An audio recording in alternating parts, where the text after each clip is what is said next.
Mahirap ba ang katagang I'm dreaming of a white Christmas? Dahil ako'y laking probinsya, isa din sa nangarap na mahawakan ng snow, maramdaman ang aking katawan at dumapi sa aking pisngi. Higit sa lahat, yan din ang pangarap ko sa aking mga mahal na magulang. Kaya lang, kinapos ako and supposedly noong 2020, kaso nagka-pandemic at iniwan na kami ng mahal na nanay.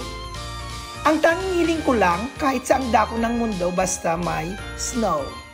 At di naman pinagkait ng ating puong may kapal dahil naisa ka tuparan. Kung yung nababasa mo sa lang sa libro ang Himalayas, ako ay nabigyan ng pagkakataon na bumalik at na-enjoy ang magandang tanawin.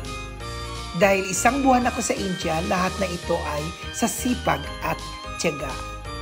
Maniwala man kayo or hindi, ang mga Indiano ay isa sa pinakamabait na tao na nakilala ko. This is Rolly's Travels. I am your travel guide.